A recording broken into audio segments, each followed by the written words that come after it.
ನಾವು ಯೇಸುವಿನ ಶಿಷ್ಯನಾಗುವ ಬಗ್ಗೆ ನಾವು ಯೋಚನೆ ಮಾಡ್ತಾ ಇದ್ದೀವಿ. ಶಿಷ್ಯತ್ವ, ಡಿಸೈಪಲ್ಶಿಪ್ ಬಗ್ಗೆ ನಾವು ಯೋಚನೆ ಮಾಡ್ತಾ ಇದ್ದೀವಿ. ಅದರ ಒಂದು ಭಾಗ ನಾವು ಇವತ್ತು ಕಂಟಿನ್ಯೂ ಮಾಡ್ತೀವಿ. ಶಶಿಕಲಾ ಸೆಷನ್ ಅವ್ರ ನೆನಪಿದೆಯಾ ಲಾಸ್ಟ್ ವೀಕ್ ನಾವೇನು ಧ್ಯಾನಿಸಿದೆ ಅಂತ ಹೇಳಿ? ಬ್ರದರ್, ಸ್ವರ್ಗೀಯ ವಿಷಯಗಳ ಬಗ್ಗೆ ಮಾತಾಡ್ಕೊಂಡಿದ್ವಿ. ಉನ್ನತವಾದ ಅಂದ್ರೆ ವಿಷಯಗಳು, ಸ್ವರ್ಗೀಯ ವಿಷಯ, ಉನ್ನತವಾದ ವಿಷಯಗಳನ್ನ ನಾವು ಇದ್ ಮಾಡ್ಕೊಬೇಕು. ಅದಕ್ಕೋಸ್ಕರ ಅಂದ್ರೆ ಯೇಸು ಸ್ವಾಮಿಯವರಿಗೆ ನಾವು ಮೃತರಾಗಿರೋದ್ರಿಂದ ಪುನರುತ್ಥಾನ ಹೊಂದಿರುವುದಂದ್ರೆ ಸ್ವರ್ಗೀಯ ವಿಚಾರಗಳ ಗಮನ ಕೊಡ್ಬೇಕು. ಆವಾಗ ಓಕೆ. ನಮ್ಗೆ ಅದು ಪರಿಶುದ್ಧವಾದ ಒಂದು ಶಿಷ್ಯನಾಗಲು ಏನೇನು ಇದು ಬೇಕು.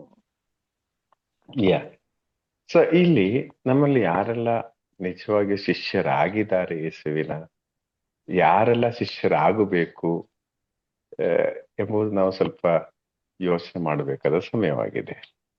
ನಾವ್ ಹೇಳ್ತೀವಿ ನಾವೆಲ್ಲ ಶಿಷ್ಯರು ಅಂತ ಹೇಳಿ. ಸೊ ಇವತ್ತು ಈ ಶಿಷ್ಯರಾಗುವ ಮೇನ್ ಆಸ್ಪೆಕ್ಟ್ಸ್ ಅಥವಾ ಅದಕ್ಕೆ ಬೇಕಾಗಿರುವ ಕ್ರೈಟೀರಿಯಾ ಎಂಬುದನ್ನು ಕುರಿತು ನಾವು ಸ್ವಲ್ಪ ಯೋಚನೆ ಮಾಡಲು ಹೋಗ್ತೇವೆ. ಪ್ರೇಷಿತರ ಕಾರ್ಯಕಲಾಪಗಳಲ್ಲಿ 15ನೇ ಅಧ್ಯಾಯ 25ನೇ ವಾಕ್ಯದಲ್ಲಿ, ಪ್ರೇಷಿತರ ಕಾರ್ಯಕಲಾಪ 15:25 ಆದುದರಿಂದ ನಾವೆಲ್ಲರೂ ಸಭೆ ಸೇರಿ ಪ್ರತಿನಿಧಿಗಳನ್ನು ಆರಿಸಿ ನಿಮ್ಮಲ್ಲಿಗೆ ಕಳುಹಿಸಲು ನಿರ್ಧರಿಸಿದವು.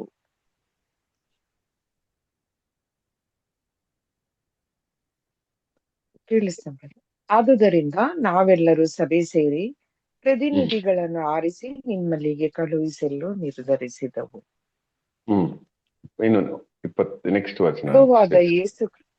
ನಮ್ಮ ಪ್ರಭುವಾದ ಯೇಸು ಕ್ರಿಸ್ತರಿಗಾಗಿ ತಮ್ಮ ಪ್ರಾಣವನ್ನೇ ಮುಡಿಪಾಗಿಟ್ಟಿರುವ ನಮ್ಮೊಲವಿನ ಬಾರ್ನಬಾ ಮತ್ತು ಪೌಲರೊಡನೆ ಈ ಪ್ರತಿನಿಧಿಗಳು ಬರುತ್ತಿದ್ದಾರೆ.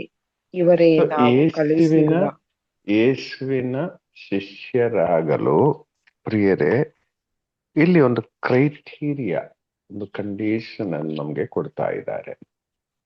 ಸೊ ಅವ್ರು ಹೇಗಿರ್ಬೇಕು? 26ನೇ ವಾಕ್ಯದಲ್ಲಿ ಕ್ಲಿಯರ್ ಆಗಿದೆ. ಅವರು ಹೇಗಿರ್ಬೇಕು? ಯೇಸು ಕ್ರಿಸ್ತರಾಗಿ ಪ್ರಾಣವನ್ನೇ ಮುಡಿಪಾಗಿಟ್ಟಿರೋರು. ಯೇಸು ಕ್ರಿಸ್ತರಿಗಾಗಿ ಪ್ರಾಣವನ್ನೇ ಮುಡಿಪಾಗಿಟ್ಟವರು. ಕೆಲವು ಭಾಷಾಂತರದಲ್ಲಿ ಅವ್ರು ಯೇಸುವಿಗಾಗಿ ಮೃತರಾದವರು, ಯೇಸುವಿಗಾಗಿ ಸತ್ತವರು, ಯೇಸುವಿಗಾಗಿ ಪ್ರಾಣವನ್ನು ಮುಡಿಪಾಗಿಟ್ಟವರು. ಅವರು ಆಗಿರ್ಬೇಕು ಯೇಸುವಿನ ಶಿಷ್ಯರು ಎಂದು ಹೇಳಿ. ಅಂದ್ರೆ ಸತ್ತವರ ಹಾಗೆ ಜೀವಿಸುವವರು ಯೇಸುವಿಗಾಗಿ. ಇನ್ನೊಂದು ರೀತಿಯಲ್ಲಿ ಹೇಳೋದಾದ್ರೆ, ಈಗ ಟೆರರಿಸ್ಟ್ ಮಾಡೆಲ್ ಅಲ್ಲೇ ಹೇಳೋದಾದ್ರೆ, ಒಂದು ಸ್ಯೂಸೈಡ್ ಬಾಂಬರ್ ಎಂಬ ರೀತಿಯಲ್ಲಿ ಎನಿ ಟೈಮ್ ಅವರ ಜೀವನ ಅಲ್ಲ ಮುಖ್ಯ. ಎಷ್ಟೋ ನಾವು ನೋಡ್ತೀವಿ ಟೆರರಿಸ್ಟ್, ಸೂಸೈಡ್ ಬಾಂಬರ್ಸ್ ಎಲ್ಲ, ಅವರೆಲ್ಲ ಸಾಯುವುದು ಅವರದೇ ಆಗಿರುವ ಕೆಲವು ಕಂಡೀಷನ್ಸ್ ಇರುತ್ತದೆ. ನನ್ ಶಬ್ದ ಕ್ಲಿಯರ್ ಇದೆಯಾ? ಬ್ರೇಕ್ ಆಗ್ತಾ ಇದೆಯಾ? ಓಕೆ. ಅವರೆಲ್ಲ ಸಾಯುವುದು ಏನಂದ್ರೆ, ಅವರು ಸತ್ತರೆ ಏನಾಗ್ತದೆ, ಮೇ ಬಿ ಅವ್ರ ಮನೆಗೆ ದುಡ್ಡು ಬರುತ್ತೆ, ಅಥವಾ ಅವರ ಆ ಲೀಡರ್ ಹೇಳುವುದು ಮಾಡಿದ್ರೆ ಬರೀ ಏನೇನೋ ಒಂದು ಲಾಭ ಅದರ ಹಿಂದೆ ಇದ್ದೇ ಇರ್ತದೆ, ಇಲ್ಲದೇ ಸಾಯಲ್ಲ. ಆದ್ರೆ ಇಲ್ಲಿ ಹೇಳೋದೇನಂದ್ರೆ, ನಾವು ಯೇಸುವಿನ ಶಿಷ್ಯರಾಗಬೇಕಾ? ಯೇಸುವಿಗಾಗಿ ಜೀವನವನ್ನು ಮುಡಿಪಾಗಿಟ್ಟವರು. ಇದರ ಅರ್ಥ KJ ಸರ್ ನೀವೊಂದು ಎಕ್ಸ್ಪ್ಲೈನ್ ಮಾಡ್ತೀರಾ? ಯೇಸುವಿಗಾಗಿ ಜೀವನವನ್ನು ಮುಡಿಪಾಗಿಟ್ಟವರು ಅಂತ ಹೇಳುವಾಗ, ಜೀವನದಲ್ಲಿ ಏನೇ ಬಂದ್ರೂ ಯೇಸುವನ್ನ ಬಿಟ್ಕೊಡೋದೆ, ಯೇಸುವನ್ನ ಸಾರುತ್ತಾ ಯೇಸುವಿಗಾಗಿಯೇ ಬದುಕಿರೋದು ಸರ್. ಪ್ರತಿ ಕ್ಷಣವೂ ಯೇಸುವಿಗಾಗಿ. ಅಂದ್ರೆ ಅವರ ಟಾರ್ಗೆಟ್ ಎಲ್ಲ ಯೇಸು ಆಗ್ತಾರೆ. ಅವರೇನೇ ಮಾತಾಡಿದ್ರು ಸುತ್ತಿ ಬೆಳೆದು ಯೇಸುವಿಗೇನೇ ಬರ್ತಾರೆ. ಅವರು ಜೀವಿಸೋದು ಯೇಸುವಿಗಾಗಿಯೇ, ಅವರು ಸಾಯುವುದು ಯೇಸುವಿಗಾಗಿಯೇ. ಪ್ರಿಯರೇ, ಒಂದು ಯೇಸುವಿನ ಶಿಷ್ಯನು ಎಂದು ಹೇಳುವಾಗ ಮುಖ್ಯವಾದ ಒಂದು ಅಂಶ ಇದೆ ಆಗಿದೆ. ನಮ್ಮಲ್ಲಿ ಎಷ್ಟು ಜನ ಇದ್ದಾರೆ ಆ ಒಂದು ಕ್ರೈಟೀರಿಯಾದಲ್ಲಿ ಬರೋರು. ನಾನು ಜೀವಿಸೋದಾದ್ರೂ ಯೇಸುವಿಗಾಗಿ, ನಾನು ಸತ್ತರೂ ಯೇಸುವಿಗಾಗಿ ಎಂಬ ರೀತಿಯಲ್ಲಿ ಇರುವವರು ಎಷ್ಟು ಜನ ಇದ್ದೀವಿ ಪ್ರಿಯರೇ. ದೇವರು ನಮ್ಮನ್ನು ಈ ಕಾರ್ಯಕ್ಕಾಗಿ ಕರೆದಿದ್ದಾರೆ. ಯಾಕೆ ನಾವು ಆಗಾಗ ಸೋತು ಹೋಗುವುದು? ಯಾಕೆ ನಾವು ಅಯ್ಯೋ ಸಾಕು ಪ್ರಾರ್ಥನೆ ಎಲ್ಲ ಏನ್ ಪ್ರಯೋಜನ ಎಂಬ ರೀತಿಯಲ್ಲಿ ಹೇಳೋದು? ಯಾಕೆ ನಾವು ಈ ಪ್ರಾರ್ಥನೆ ವಿಷಯಗಳಲ್ಲಿ ನಾವು ಅನೇಕ ಬಾರಿ ಬೇಡ ಬೇರೆಯವರಿಗೆ ಹೋಗಿ ಹೇಳಕ್ಕೆ ಯಾಕೆ ನಾನು ಹೇಳ್ಬೇಕು, ಹೇಳಿದ್ರೆ ನನ್ಗೇನಾದ್ರೂ ಹೆಚ್ಚು ಕಡಿಮೆ ಆಗ್ಬಿಟ್ರೆ, ಕೆಲವರಿಗೆ ಧ್ಯಾನ ವಚನ ಕೊಡಕ್ಕೆ ಅಥವಾ ಕೆಲವರಿಗೆ ಪ್ರಾರ್ಥನಾ ಕಾರ್ಯಗಳಲ್ಲಿ ಇನ್ವಾಲ್ವ್ ಆಗಕ್ಕೆ ಭಯ ಇದೆ. ಯಾಕೆ ಭಯ ಅಂತ ಗೊತ್ತಾ? ಇನ್ವಾಲ್ವ್ ಆಗ್ಬಿಟ್ರೆ ಏನಾದ್ರು ಪೆಟ್ಟಾಗ್ಬಿಟ್ರೆ, ಏನಾದ್ರು ಬ್ಯಾಕ್ ಫೈರ್ ಆಗ್ಬಿಟ್ರೆ. ಪ್ರಿಯರೇ, ಈ ರೀತಿ ನಿಲ್ಲುವವರು ಒಂದು ಡಬಲ್ ಸ್ಟ್ಯಾಂಡರ್ಡ್ ಇರುವವರು ಆಗಿದ್ದಾರೆ. ಒಂದ್ ಕಡೆ ಇವರ ಲೋಕದ ಒಂದು ಖುಷಿನೂ ಬೇಕು, ಇನ್ನೊಂದ್ ಕಡೆ ದೇವರ ಆ ಅನುಗ್ರಹಗಳು ಬೇಕು. ಒಂದ್ ಕಡೆ ಎಕ್ಸ್ಕ್ಯೂಸ್ ಮೀ ಲೋಕದ ಬ್ರದರ್, ಹಾ ಹೇಳಿದ್ರಲ್ಲ ಬ್ರದರ್, ಅಥವಾ ಯಾರಾದ್ರೂ ಹೇಳಿದ್ರ ಬ್ರದರ್ ನಿಮ್ಮ ಹತ್ರ? ಅಂದ್ರೆ ಯಾಕೆ ಈ ತರ ಶೋಧನೆ ನಮ್ಗೇನಾದ್ರು ಆಗ್ಬಿಟ್ರೆ ಏನು ಪ್ರಯೋಜನ, ಇಷ್ಟೆಲ್ಲ ಪ್ರೇಯರ್ ಬಂದು ಅಂತ ನೀವ್ ಹೇಳಿದ್ರಲ್ಲ ಬ್ರದರ್? ಅದು ಸುಮಾರು ಜನ ಹೇಳಿದ್ದಾರೆ, ಸುಮಾರು ಜನ okay, okay. ಸರಿ ಮಾತ್ರವಲ್ಲ, ಕೆಲವರಿಗೆ ಭಯ ಏನಂದ್ರೆ ಇತರರಿಗಾಗಿ ಭಿನ್ನಹ ಪ್ರಾರ್ಥನೆ ಮಾಡಿದ್ರೆ ಅದೆಲ್ಲ ನಮ್ಗೆ ವಾಪಸ್ ಬರುತ್ತೋ ಒಂದು ಭಯನೂ ಇದೆ. ಅಲ್ಲ ಬ್ರದರ್, ಕೆಲವರು ಯೇಸುವನ್ನು ATM ಮಿಷಿನ್ ಆಗಿ ಮಾಡಿದ್ದಾರೆ. ಕಾರ್ಡ್ ಹಾಕಿದ ಕೂಡಲೇ ಹೊರಗೆ ಬರ್ಬೇಕು, ಅದು ಬಾರದಿದ್ರೆ ಆಗುದಿಲ್ಲ. ಹೌದು ಹೌದು. ಇದು ಏನಂದ್ರೆ ಒಂದು ಡಬಲ್ ಸ್ಟ್ಯಾಂಡರ್ಡ್ ಆಗ್ತದೆ. ಹೇಗಂದ್ರೆ ನೋಡಿ, ಸ್ವಲ್ಪ ಅಲ್ಲಿ ಸೇರುವಾಗ ಒಬ್ರು ತುಂಬಾ ಒಳ್ಳೆಯವರು, ಇವರು ನೋಡಿ ಎಲ್ಲದರಲ್ಲೂ ಪಾಲ್ಗೊಳ್ಳುತ್ತಾರೆ, ತುಂಬಾ ಪ್ರಾರ್ಥನೆ ಅಂದ್ರೆ ಅವ್ರು ಭಯಂಕರ, ಈ ರೀತಿ ಒಂದು ಹೆಸರು ಬರ್ಬೇಕು. ಬೇರೆ ಇದೆಲ್ಲ ಬೇಕಾಗಿರೋದು, ಹೆಸರೆಲ್ಲ ಬರ್ಬೇಕಾಗಿರೋದು. ನಾವು ಹೇಗಂದ್ರೆ ಈ ವಚನದಲ್ಲಿರೋ ಹಾಗೆ ಯೇಸುವಿಗಾಗಿ ಕೊಲ್ಲಲ್ಪಟ್ಟವರು ನಾವು, ಯೇಸುವಿಗಾಗಿ ಜೀವತ್ಯಾಗ ಮಾಡಿದವರು ನಾವು. ಯೇಸು ಅವರೇ ನಮ್ಗೆ ಅಲ್ಟಿಮಮ್. ಆ ಒಂದು ರೇಂಜ್ ಅಲ್ಲಿ ಜೀವಿಸುವ ವ್ಯಕ್ತಿ, ಆ ವ್ಯಕ್ತಿಗೆ ಡಿಸೈಪಲ್ ಅಂತ ಹೇಳಿ ಕರೆಯಲು ಸಾಧ್ಯ ಆಗ್ತದೆ. ಬಾಕಿ ಎಷ್ಟೋ ಕಡೆ ನಾವು ನೋಡ್ಬೋದು, ಪ್ರಾರ್ಥನೆ ವಿಷಯಗಳಾಗಲಿ, ಈವನ್ ಒಂದು ಧ್ಯಾನ ನೋಡೋದಾದ್ರೆ ಕೆಲವರು ಧ್ಯಾನ ಅರೇಂಜ್ ಮಾಡಿ ದುಡ್ಡು ಮಾಡುವವರು ಇದ್ದಾರೆ. ಓಕೆ, ಅದೇ ಈ ವರ್ಷ ಧ್ಯಾನ ಮಾಡಿ ನಮಗೆ ನಷ್ಟ ಆಯ್ತು ಅಂತ ಹೇಳೋರು ಇದ್ದಾರೆ. ನೀವೇ ಯೋಚನೆ ಮಾಡಿ, ಧ್ಯಾನ ಅರೇಂಜ್ ಮಾಡೋದು, ಧ್ಯಾನ ಕೂಟ ಅರೇಂಜ್ ಮಾಡೋದು ಇದಕ್ಕೆ ಆತ್ಮಗಳ ರಕ್ಷಣೆಗೆ ನಾವು ಹೇಳ್ತೀವಿ. ಆದ್ರೆ ಕೊನೆಯಲ್ಲಿ ಮೀಟಿಂಗ್ ಅಲ್ಲಿ ಡಿಸ್ಕಸ್ ಮಾಡುವಾಗ ಮೀಟಿಂಗ್ ಅಲ್ಲಿ ಏನೆಲ್ಲ ಬರುತ್ತೆ, ಈ ವರ್ಷ ಧ್ಯಾನ ಭಯಂಕರ ಲಾಸ್ ಆಯಿತು, ಅಥವಾ ಈ ವರ್ಷ ಧ್ಯಾನ ಭಯಂಕರ ಲಾಭ ಆಯಿತು, ಈ ರೀತಿ ಚರ್ಚೆ ಮಾಡುವವರು ಇದ್ದಾರೆ. ಪ್ರಿಯರ್, ಇದೆಲ್ಲ ಡಬಲ್ ಸ್ಟ್ಯಾಂಡರ್ಡ್. ಯೇಸುವಿಗಾಗಿ ಕೊಲ್ಲಲ್ಪಟ್ಟವರ ರೀತಿಯಲ್ಲಿ ಜೀವಿಸುವ ವ್ಯಕ್ತಿ, ಅದು ಹೇಗೆ ಕೊಲ್ಲಪಟ್ಟವರಾಗಬೇಕು? ಲೂಕನ ಶುಭ ಸಂದೇಶ 9ನೇ ಅಧ್ಯಾಯ 24ನೇ ವಾಕ್ಯದಲ್ಲಿ,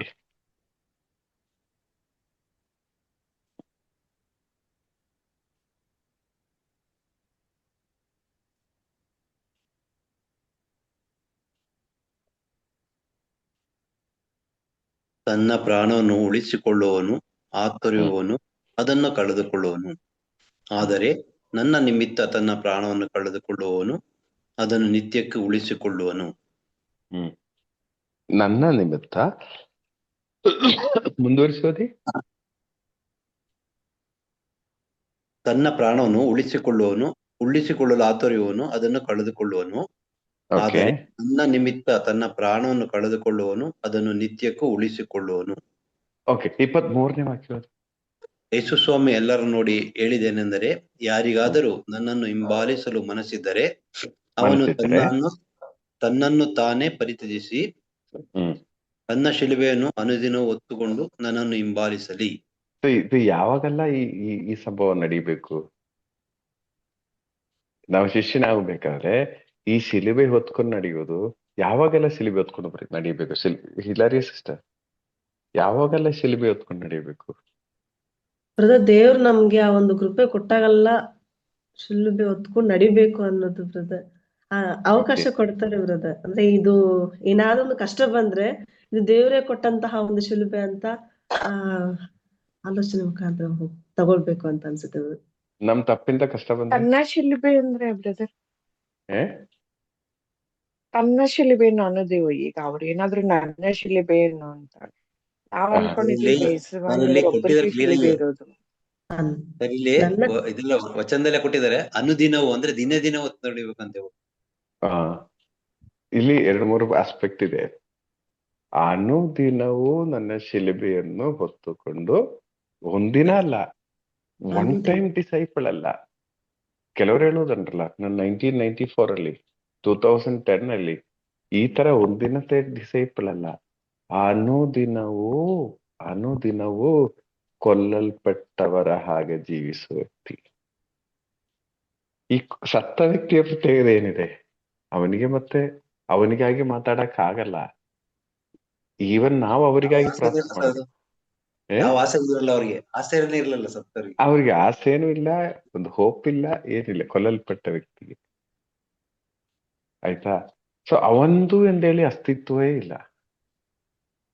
ಈ ರೀತಿ ಜೀವಿಸುವುದೇ ಒಂದು ಶಿಲುಬೆಯ ಜೀವನ ಎಂದು ಹೇಳುವುದು. ಈಗ ಒಂದು ಮನೆಯಲ್ಲಿ ಉದಾಹರಣಕ್ಕೆ ಒಂದು ಒಂದು ಒಂದು ಹಸ್ಬೆಂಡ್ ಅಂತ ಇಟ್ಕೊಳ್ಳೋಣ. ಒಂದು ಹಸ್ಬೆಂಡ್ ಅಂತ ಹೇಳುವಾಗ ನಮ್ಮ ಮೈಂಡ್ ಸೆಟ್ ಅಲ್ಲಿ ಹೇಗಿರುತ್ತದೆ? ಹಸ್ಬೆಂಡ್ ಅಂಡ್ ವೈಫ್ ಇದ್ದಾರೆ ಮನೆಯಲ್ಲಿ.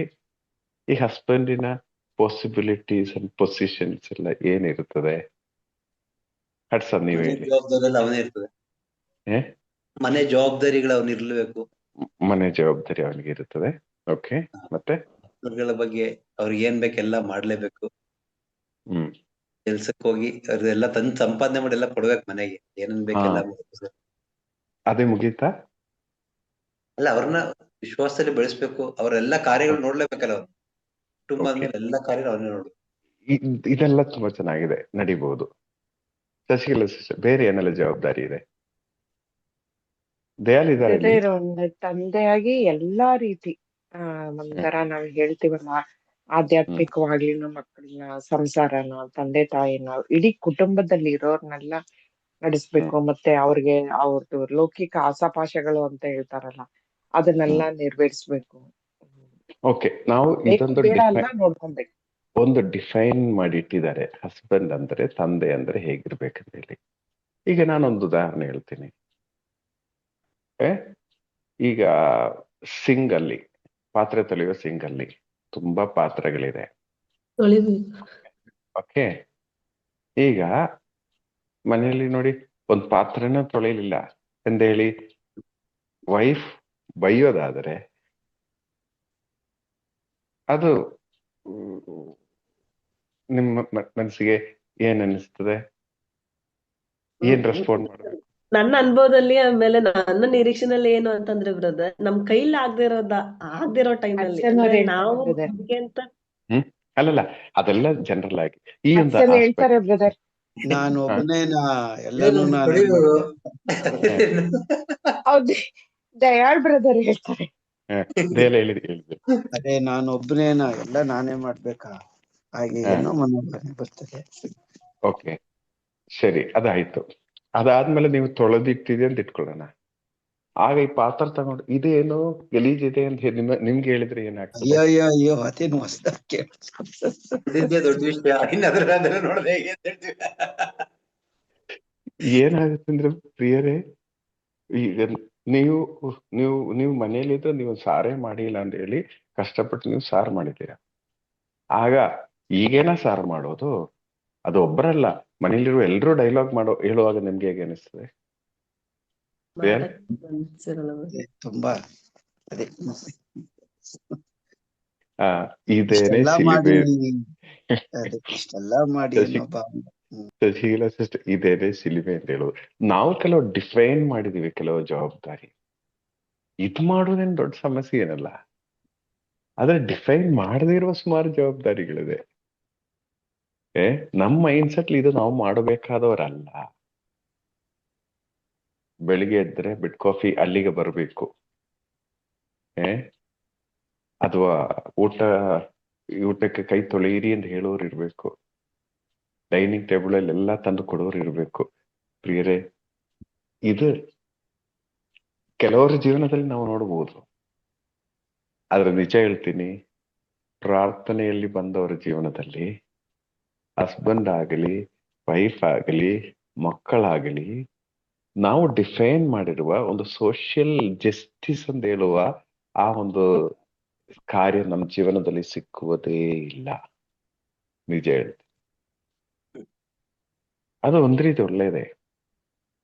ಇದರಿಂದನೇ ನಾವು ನಮ್ಮನ್ನೇ ತಗ್ಗುವುದು, ನಾವು ತಗ್ಗಿಸುವುದು. ಇದೇನೆ ನಮ್ಗೆ ಇರೋ ಅನುದಿನ ಶಿಲುಬೆ ಎಂದು ಹೇಳುವುದು. ವಚನ ಹೇಳ್ತಾ ಇದೆ, ನೀವು ಶಿಲುಬೆ ಹೊತ್ಕೊಂಡು ನಡೀರಿ ಅಂದಲ್ಲ ಹೇಳ್ತಾ ಇರೋದು. ಅನುದಿನದ ಶಿಲುಬೆ, ಒಂದೊಂದು ದಿನವೂ ಅದರದೇ ಆಗಿರುವ ಶಿಲುಬೆ ಇದೆ. ಒಂದೊಂದು ದಿನವೂ ನೀವು ಯೋಚನೆ ಮಾಡ್ತೀರಾ ಕೆಲವೊಮ್ಮೆ, ಇವತ್ತು ಸ್ವಲ್ಪ ಬೇಗ ನಿದ್ರೆ ಮಾಡ್ಬೇಕು, ಎಲ್ಲ ಕೆಲಸ ಮುಗೀತು, ಇವತ್ತು ಸ್ವಲ್ಪ ಬೇಗ ನಿದ್ರೆ ಮಾಡ್ಬೇಕು. ಆ ದಿನ ಆಗಿರುತ್ತದೆ ನೀವು ತುಂಬಾ ಲೇಟೆಸ್ಟ್ ಆಗಿ ನಿದ್ರೆ ಮಾಡುವುದು. ಸತ್ಯ ಅಲ್ವಾ? ನಿಜ ಬ್ರದರ್, ಶಿಲುಬೆ ಅಂದ್ರೆ ಇವರು ತಪ್ಪು ತಿಳ್ಕೊಂಡಿದ್ದಾರೆ. ಶಿಲುಬೆ ಪ್ರೀತಿಯ ಸಂಕೇತ, ದುಃಖದ ಸಂಕೇತ ಅಲ್ಲ. ಶಿಲುಬೆಯಲ್ಲಿ ಅವರು ಅವರ ಪ್ರೀತಿಯನ್ನು ಸುರಿಸಿದರು ಶಿಲುಬೆಯಿಂದ. ಇದು ಅರ್ಥ ಮಾಡಿಕೊಳ್ಳುವ. ನಾವು ಶಿಲುಬೆಯನ್ನು ನಾವೇ ಮಾಡ್ತೇವೆ. ನಾವು ಕಾರ್ಪೆಂಟರ್ ಹತ್ರ ಹೋಗಿ ಒಂದು ಶಿಲುಬೆ ಮಾಡಿದರೆ ಆ ಶಿಲುಬೆಯ ತಂದೆ ಯಾರು? ಕಾರ್ಪೆಂಟರ್ ಆದ್ರಲ್ವಾ, ದೇವರಲ್ಲ. ನಾವು ಮಾಡಿರುವ ಶಿಲುಬೆಗಳು ವಿಚಿತ್ರವಾಗಿವೆ. ನಾವು ಹೇಳಿದಂಗೆ ದೇವರು ಕೇಳಬೇಕು, ಅದು ನಮ್ಮ ಪ್ರಾರ್ಥನೆ. ದೇವರ ಚಿತ್ತದಂತೆ ಮಣಿದು ನಾವು ಬೆನ್ನೆಲುಬು ಇಲ್ಲದ ಮನುಷ್ಯರಾಗಿ ಜೀವನ ಮಾಡ್ತೇವೆ. ಯಾಕೆ?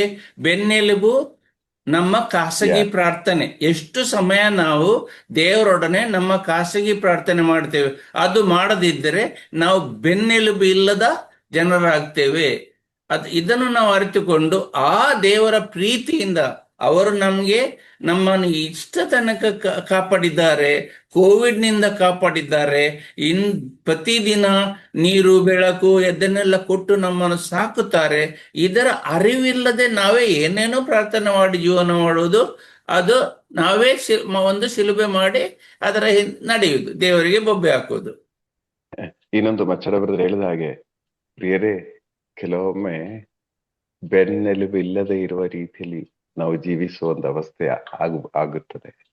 ಅಂದ್ರೆ ಬೆನ್ನೆಲುಬು ಎಂದು ಹೇಳುವಾಗ ಏನು, ತಂದೆ ಹೀಗಿರ್ಬೇಕು, ಆದ್ರೆ ಆ ಹೀಗಿರ್ಬೇಕು ಅವಸ್ಥೆಯಲ್ಲಿ ತಂದೆಗೆ ಜೀವಿಸಕ್ಕಾಗಲ್ಲ.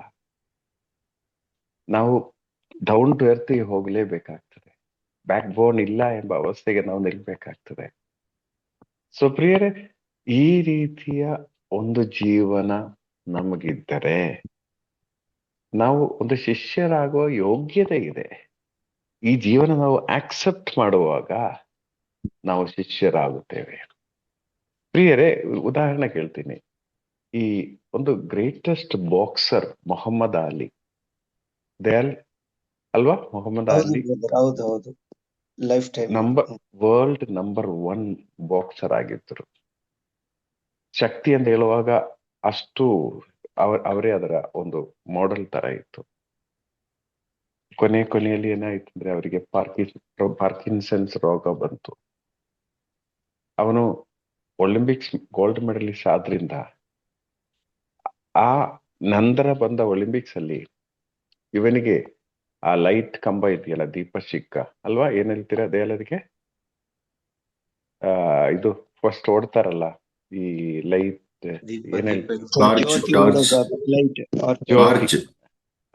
ಅದು ತಗೊಂಡು ಓಡ್ಬೇಕಲ್ಲ. ಸೊ ಈ ಮೊಹಮ್ಮದ್ ಅಲಿ ಅವರು ಈ ಲೈಟ್ ಅನ್ನು ಇದು ಮಾಡಿ ಬೇರೆಯವರಿಗೆ ಕೊಡ್ಬೇಕು. ಆದ್ರೆ ಇವರಿಗೆ ಕೈ ಎತ್ತಕ್ಕಾಗ್ತಾ ಇರ್ಲಿಲ್ಲ. ಪಾರ್ಕಿನ್ಸನ್ಸ್ ಬಂತು, ಕೈ ಎತ್ತಕ್ಕಾಗ್ತಾ ಇರ್ಲಿಲ್ಲ. ಒಂದ್ ಕಾಲದಲ್ಲಿ ವರ್ಲ್ಡ್ ಅಲ್ಲಿ ನಂಬರ್ 1 ಬಾಕ್ಸರ್ ಆಗಿರುವ ಇವರು ಒಲಿಂಪಿಕ್ಸ್ ಇನಾಗ್ರೇಷನ್ ಮಾಡಲು ಕರೆದಾಗ ಲೈಟ್ ಹತ್ತಿಸಿ ಇನ್ನೊಬ್ರಿಗೆ ಕೊಡಕ್ಕೆ ಕೈ ಎತ್ತಕ್ಕಾಗ್ತಾ ಇರ್ಲಿಲ್ಲ. ನೀವು ಯೋಚನೆ ನೋಡಿ, ಎಷ್ಟೊಂದು ಹ್ಯುಮಿಲಿಯೇಷನ್ ಆಗ್ತದೆ. ಬೇರೆ ಇದೇ ರೀತಿಯಲ್ಲಿ ಈ ಹುಮಿಲಿಯೇಷನ್ಗೆ ನಾವು ಕುಟುಂಬಗಳಾಗಲಿ, ಕೆಲಸ ಮಾಡುವ ಸ್ಥಳಗಳಾಗಲಿ, ನಾವು ನಮ್ಮನ್ನೇ ಬಿಟ್ಟು ಕೊಡಲೇಬೇಕಾಗ್ತದೆ ಯೇಸುವಿಗಾಗಿ. ಬೇರೆ ವಿಷಯಗಳಿಗೆ ನಾವು ತಪ್ಪು ಮಾಡಿ ಹ್ಯುಮಿಲಿಯೇಟ್ ಆಗೋದಲ್ಲ, ಯೇಸುವಿಗಾಗಿ ಬಿಟ್ಟು ಕೊಡುವ ಈ ಒಂದು ಜೀವನ. ಅದೇ ಇಸ್ಲಾಂ ಹೇಳ್ತಾ ಇರೋದು. ಒಂದಿನ ಏನೋ ಕಷ್ಟಪಟ್ಟಿದೆ, ಸಹಿಸಿದೆ ಎಂದಲ್ಲ, ಅನ್ನೋ ದಿನವೂ ಈ ಕಾರ್ಯ ನಮ್ಮ ಜೀವನದಲ್ಲಿ ಬರುತ್ತೆ. ಯಾರಿಗಿದು ಆಕ್ಸೆಪ್ಟ್ ಮಾಡಕ್ಕಾಗುತ್ತೆ ಅಂತ ಗೊತ್ತಾ? ಯೇಸುವಿಗಾಗಿ ಕೊಲ್ಲಲ್ಪಟ್ಟವರು ಎಂಬ ರೀತಿಯಲ್ಲಿ ಜೀವಿಸುವ ವ್ಯಕ್ತಿಗೆ. ಕೊಲ್ಲಲ್ಪಟ್ಟ ವ್ಯಕ್ತಿಗೆ ಮತ್ತೆ ಚಿಂತೆ ಇಲ್ಲಲ್ಲ, ಕೊಲ್ಲಲ್ಪಟ್ಟ ವ್ಯಕ್ತಿಗೆ ಮತ್ತೆ ಎಕ್ಸ್ಪೆಕ್ಟೇಷನ್ ಇಲ್ಲಲ್ಲ, ಕೊಲ್ಲಲ್ಪಟ್ಟ ವ್ಯಕ್ತಿಗೆ ಮತ್ತೆ ನೋವಿಲ್ಲಲ್ಲ. ಈ ರೀತಿಯಲ್ಲಿ ಜೀವಿಸುವ ವ್ಯಕ್ತಿಗೆ ಶಶಿಕಲಾ ಸಿಸ್ಟರ್ ಎಲ್ಲ ಬಿಚ್ಚಿ ಹೋಗ್ತಾ ಇದ್ರು ಅನ್ಸುತ್ತೆ. ಅದು ಇಯರ್ಫೋನ್ ಎಲ್ಲ ಪಾರ್ಶಾಲಿಟಿ ಇಲ್ಲ. ಒಂದ್ಸಲ ಹಿಂಗೆ ಕೆಲಸ ಮಾಡ್ಬೇಕಾದ್ರೆ ಅದು ಪಾರ್ಶಾಲಿಟಿ ಒಂದಿರುತ್ತಲ್ಲ. ಇಬ್ರು ಒಂದೇ ಇದ್ರಲ್ಲಿ ಮಾಡಿರ್ತಾರೆ, ಒಬ್ಬರಿಗೆ ಇದ್ ಮಾಡಿ ಇನ್ನೊಬ್ಬರಿಗೆ ಇದ್ ಮಾಡೋದಿರುತ್ತಲ್ಲ, ಅದ್ ತಡ್ಕೊಳ್ಳೋದು ನೀವ್ ಹೇಳ್ತಿರಲ್ಲ ತನ್ನ ಶಿಲ್ಬೆ ಅಂತ, ಅದ್ರಗಿನ್ನ ಭಾರವಾಗಿರುತ್ತೆ ಅದು. ಎಷ್ಟು ಈಸಿ ಆಗಿ ಹೇಳಿದ್ರಿ, ಯೇಸು ಸ್ವಾಮಿಯವ್ರಿಗೋಸ್ಕರ ಬಿಟ್ಕೊಟ್ಬಿಡ್ಬೇಕಂತ. ಆ ಟೈಮಲ್ಲಿ ಅದಾಗುತ್ತಲ್ಲ, ಕಣ್ಣಲ್ಲಿ ನೀರ್ ಬಂದ್ಬಿಡುತ್ತೆ ಅವಾಗ. ಬರುತ್ತೆ ನೀರ್. ಬಿಟ್ಕೊಡ್ರಿ ಸರ್, ನಮ್ದು ಇದು ಎಲ್ಲ ಬಿಟ್ಟು. ಬ್ರದರ್, ನನ್ನ ಇಷ್ಟ ಅನ್ನೋದೇ ಒಂದು ದೊಡ್ಡ ಶಿಲ್ವೆ. ಯಾಕಂದ್ರೆ ನಾವು ಇನ್ನೊಬ್ಬರನ್ನ ನಾವ್ ಶಿಲ್ವೆ ಅಂತ ತಿಳ್ಕೊತೀವಿ, ಇನ್ನೊಬ್ರು ನಮ್ಮನ್ನ ಶಿಲ್ವೆ ಅಂತ ತಿಳ್ಕೊತಾರೆ. ಪ್ರೀತಿಯಿಂದ ಒಬ್ರಿಗೊಬ್ರು ಅನುಸರಿಸ್ಕೊಂಡು ಹೋಗೋದೇ ಜೀವನದಲ್ಲಿ ಅನುದಿನ ಬೇಕಾಗಿರುತ್ತೆ. ಯಾಕಂದ್ರೆ ನಮ್ಮ ಯೋಚನೆಯಲ್ಲಿ ನಾವೇ ಹಂಗಿರ್ಬೇಕು ಹಿಂಗಿರ್ಬೇಕು ಅನ್ನೋದೇ ಒಂದ್ ದೊಡ್ಡ ಶಿಲ್ವೆ ಆಗುತ್ತೆ. ಅವ್ರ ಹೆಂಗಿರ್ಬೇಕು ಇವ್ರ ಹಿಂಗಿರ್ಬೇಕು ಅಂತ. ಬ್ರದರ್, ನೀವ್ ಹೇಳ್ದಾಗೆ ನಾವ್ ಎಕ್ಸ್ಪೆಕ್ಟ್ ಮಾಡ್ತೀವಿ. ನಾನು ಇಷ್ಟೊಂದು ನಾರ್ಮಲ್ ಆಗಿ ಸಗಿಸಿ ಬ್ಯಾಲೆನ್ಸ್ ಆಗಿ ಹೋಗ್ತಾ ಇದ್ದೇನೆ, ಅದರಿಂದ ಬೇರೆಯವರೆಲ್ಲ ಇದೇ ರೀತಿ ಆಗಬೇಕು ಅಂತ ಒಂದು ಎಕ್ಸ್ಪೆಕ್ಟೇಷನ್ ನಮ್ಗೆ ಇರ್ತದೆ. ನಮ್ಗೆ ಎಕ್ಸ್ಪೆಕ್ಟೇಷನ್ ಮಾಡಂಗೆ ಯೋಗ್ಯರಲ್ಲ ನಾವು. ಬೇರೆಯವ್ರು ಹೇಗೇ ಇದ್ದರು ನಾವ್ ಹೇಗಿರ್ಬೇಕು? ಬ್ಯಾಲೆನ್ಸ್ಡ್ ಆಗಿರ್ಬೇಕು. ಅವ್ರ ಇಂಬ್ಯಾಲೆನ್ಸ್ ಆಗಿರ್ಲಿ, ಅವ್ರು ಬೇಕಾದ್ರೆ ಒಂದ್ ಮಾತಲ್ಲಿ ಕೋಪ ಬರುತ್ತೆ, ನಾವು ಕೋಪ ಬರಂಗಿಲ್ಲ. ಅವ್ರು ಬೇಕಾದ್ರೆ ಏನ್ ಬೇಕಾದ್ರೆ ಮಾತಾಡ್ಬೋದು, ನಾವು ಮಾತಾಡಂಗಿಲ್ಲ. ಅವ್ರು ಏನ್ ಬೇಕಾದ್ರೂ ಮಾಡಿದ್ರು ನಾವು ಅಡ್ವೈಸ್ ಮಾಡಂಗಿಲ್ಲ. ಅಡ್ವೈಸ್ ಮಾಡಿದ್ರೆ ಏನಾಗ್ತದೆ, ಅದು ನಾವು ಬೈತಾ ಇದ್ದೀವಿ. ಈ ಅವಸ್ಥೆಗಳೆಲ್ಲ ಇರ್ತವೆ. ಇದಕ್ಕೆ ನೀವೇ ಸಾಕ್ಷಿ ಅಲ್ವಾ? ಯಾರು ಏನ್ ಹೇಳಿದ್ರು ಏನ್ ಹೇಳ್ತೀರಾ? ಏನ್ ಹೇಳುದಿಲ್ಲ. ನಿಮ್ಗೆ ಯಾರು ಬೈದಿಲ್ಲ, ನನಗೆ ತುಂಬಾ ಜನ ಬೈತಾರೆ. ಇವರು ಬಂದು ಎಲ್ಲ ಬೊಬ್ಬೆ ಆಗ್ತಾರೆ ಅಂತ ಹೇಳಿ ಮರಿಯನ್ ತಂಡದ ಎಲ್ಲ ಬೈತಾರೆ. ಆದ್ರೆ ನಾನು ಹೇಳುವುದನ್ನು ಬಿಡ್ಬೇಕಾ? ಇಲ್ಲ ಬ್ರದರ್, ನೀವು ಯಾಕೆ ಆತರ ಯೋಚನೆ ಮಾಡ್ತೀರಾ ಬೈತಾರೆ ಅಂತ? ನೀವು ಆತರ ತಿಳ್ಕೊಬೇಡಿ. ಫಸ್ಟ್ ನೀವು ಏನ್ ಮಾಡಿದ್ರು ಜಾಯ್ ಬ್ರದರ್ ಏನು ಹೇಳಲ್ಲ, ಇದೇ ಆದ ಧೋರಣೆಯನ್ನು ನಡೆಸಿಕೊಂಡು ಹೋಗ್ತಾರೆ. ನಾನು ಹೇಳಿದ್ರೆ ಬೈತಾರೆ ಅಂತ ನೀವ್ ಯಾಕೆ ತಿಳ್ಕೊತೀರಾ ಆತರ? ನಿಮ್ಗೆ ಯಾರು ಬೈತಾರೆ? ಇದು ಏನ ಹೇಗಂದ್ರೆ ನೋಡಿ, ಈ ಜಸ್ಟ್ ಇದೇ ವಚನ ಮತ್ತಾಯನ ಶುಭ ಸಂದೇಶದಲ್ಲಿ ಇದೆ. ಮತ್ತಾಯನ ಶುಭ ಸಂದೇಶ 16ನೇ ಅಧ್ಯಾಯ 24ನೇ ವಾಕ್ಯದಲ್ಲಿದೆ ಇದೇ ಸಂಭವ. ನಂತರ ತಮ್ಮ ಶಿಷ್ಯರು ಹೀಗೆಂದರು, ಯಾರಿಗಾದರೂ ನನ್ನನ್ನು ಹಿಂಬಾಲಿಸಲು ಮನಸ್ಸಿದ್ದರೆ ಅವನು ತನ್ನನ್ನೇ ತಾನೇ ಪರಿತ್ಯಜಿಸಿ ತನ್ನ ಶಿಲುಬೆಯನ್ನು ತಾನೇ ಹೊತ್ತುಕೊಂಡು ನನ್ನನ್ನು ಹಿಂಬಾಲಿಸಲಿ. ತನ್ನ ಪ್ರಾಣವನ್ನು ಉಳಿಸಿಕೊಳ್ಳುವವನು ಅದನ್ನು ಕಳೆದುಕೊಳ್ಳುವನು, ತನ್ನ ಪ್ರಾಣ ಕಳೆದುಕೊಳ್ಳು ಅದನ್ನು ಕಂಡುಕೊಳ್ಳುವನು. ಯಾರಿಗಾದರೂ ನನ್ನನ್ನು ಹಿಂಬಾಲಿಸಲು ಮನಸ್ಸಿದ್ದರೆ, ಯಾರಿಗಾದರೂ ನನ್ನನ್ನು ಹಿಂಬಾಲಿಸಲು ಮನಸ್ಸಿದ್ರೆ ಏನ್ ಮಾಡ್ಬೇಕು? ಅವನು ತನ್ನನ್ನೇ ಪರಿತ್ಯಜಿಸಬೇಕು. ಫಸ್ಟ್ ಪ್ರಿಯರೇ, ಏನಂದ್ರೆ ಇದೆಲ್ಲ ಡಿಸೈಪಲ್ಸ್ ಅಂದ್ರೆ, ಈಗ ದೀಕ್ಷಾಸ್ನಾನವನ್ನು ಪಡೆದ ಎಲ್ಲರೂ ಕ್ರೈಸ್ತರೆ, ಎಲ್ಲರೂ ಸ್ವರ್ಗಕ್ಕೆ ಬಾಧಿಸ್ತಾರೆ. ಅದರಲ್ಲಿ ಎಲ್ರಿಗೂ ಈ ಒಂದು ಶಿಷ್ಯನಾಗುವ ಕರೆ ಇರಲ್ಲ. ಶಿಷ್ಯನಾಗುವ ಕರೆ ಇರುವವರು ಕೆಲವರು ಮಾತ್ರ. ಓಕೆ, ವಚನ ಹೇಳ್ತಾ ಇದ್ದಾರೆ, ಯಾರಿಗಾದರೂ ನನ್ನನ್ನು ಹಿಂಬಾಲಿಸಲು ಮನಸ್ಸಿದ್ರೆ. ಫಸ್ಟ್ ಪಾಯಿಂಟ್ ಏನಂದ್ರೆ ಮನಸ್ಸಿರ್ಬೇಕು. ಇದು ನಾನು ಒಮ್ಮೆ ಹೇಳಿದ್ದೇನೆ. ನಮ್ಗೆ ಯೇಸುವನ್ನು ಹಿಂಬಾಲಿಸಲು ಮನಸ್ಸಿದೆಯಾ? ನಿಶ್ಚಯವಾಗಿ ನಾವು ನಮ್ಮನ್ನೇ ಪರಿಶೋಧಿಸಿ ನೋಡಿ. ಯೇಸುವನ್ನು ಹಿಂಬಾಲಿಸಲು ಮನಸ್ಸಿದೆಯಾ? ಯೇಸುವನ್ನು ಹಿಂಬಾಲಿಸಲು ಮನಸ್ಸಿದ್ರೆ ನಾವೇನ್ ಮಾಡ್ತೀವಿ? ಯೇಸುವನ್ನು ಹಿಂಬಾಲಿಸಲು ಮನಸ್ಸಿದ್ರೆ, ಆ ಮನಸ್ಸಿದ್ರೆ ಮಾತ್ರನೇ ಇನ್ನು ಮುಂದೆ ಹೋಗಲು ಸಾಧ್ಯ. ಒಂದು ಸೌಖ್ಯಕ್ಕೆ ಬರುವವರಿಗೆ ಯೇಸುವನ್ನು ಹಿಂಬಾಲಿಸಬೇಕು ಅಂತ ಮನಸ್ಸಿರಲ್ಲ. ಒಂದು ಬಿಡುಗೆಗೆ ಬರುವವರು ಯೇಸುವನ್ನು ಹಿಂಬಾಲಿಸಬೇಕು ಅಂತ ಮನಸ್ಸಿರಲ್ಲ. ಆಯ್ತಾ? ಏನೋ ಒಂದು ಕಾರ್ಯ ನಡೆಯಬೇಕು, ಅವ್ರಿಗೆ ಯೇಸುವನ್ನು ಹಿಂಬಾಲಿಸಬೇಕು ಅಂತ ಮನಸ್ಸಿರಲ್ಲ. ಯೇಸುವನ್ನು ಹಿಂಬಾಲಿಸಬೇಕು ಎಂದು ಮನಸ್ಸಿರುವ ವ್ಯಕ್ತಿಗೆ ಮಾತ್ರನೇ ನಿಜವಾಗಿ ಹೃದಯದಲ್ಲಿ ಮನಸ್ಸಿರ್ಬೇಕು. ಇಲ್ಲದೆ ಇದ್ರೆ ಏನಾಗ್ತದೆ? ಕಾರಣಗಳು ಹೇಳ್ತಾರೆ. ನೋಡಿ, ಆ ಕಾರಣ, ಈ ಪ್ರಾಬ್ಲಮ್, ಆ ರೀಸನ್, ಇದರಿಂದ ಅಲ್ಲಿ ಫುಲ್ ಸ್ಟಾಪ್ ಆಗಿ ಹೋಗ್ತದೆ. ಪ್ರಿಯರೇ, ಇಲ್ಲಿ ನಾವು ಇದು ಒಂದು ಶಿಷ್ಯನಾಗಬೇಕಾ? ಫಸ್ಟ್ ನಾವು ನಮ್ಮನ್ನೇ ಅವಲೋಕನೆ ಮಾಡಿ, ನಿಜವಾಗಿ ನನಗೆ ಮನಸ್ಸಿದೆಯಾ? ನಾನು ದಿನೇ ದಿನೇ ಪ್ರೇಯರಿಗೆ ಬರುವುದು, ದಿನೇ ದಿನೇ ಬಲಿಪೂಜೆಗೆ ಹೋಗುವುದು, ನನ್ನ ಮನಸ್ಸಿನಿಂದ ಹೋಗ್ತಾ ಇದೆಯಾ? ಅಥವಾ ನಾನು ಹೋಗದೇ ಇದ್ರೆ ಅವ್ರು ಏನ್ ಯೋಚನೆ ಮಾಡ್ತಾರೆ ಎಂಬ ರೀತಿಯಲ್ಲಿ ನಾವು ಹೋಗ್ತಾ ಇದ್ದೀವಿ. ಹಾಗಾದ್ರೆ ನಾವು ಶಿಷ್ಯರಲ್ಲ. ನಾನು ನಾನು ಬಲಿಪೂಜೆಗೆ ಹೋಗ್ಲೇಬೇಕು, ನಾನು ಯೇಸುವನ್ನು ನೋಡ್ಲೇಬೇಕು. ಅರ್ಥ ಆಯ್ತಲ್ಲ? ಅದು ನಿಜವಾಗಿ ಆ ಮನಸ್ಸಿನಿಂದ ಬರುವಂತ ಕಾರ್ಯ ಆಗ್ತದೆ. ಇದು ನಮ್ಮ ಹೃದಯದಲ್ಲಿ ಇಲ್ಲದೆ ಇದ್ರೆ ನಮ್ಗೆ ಬಲಿಪೂಜೆ ಹೋಗೋದು ತುಂಬಾ ಭಾರ ಆಗ್ತದೆ. ಜಸ್ಟ್ ಉದಾಹರಣಕ್ಕೆ, ಈಗ ನಮ್ಗೆ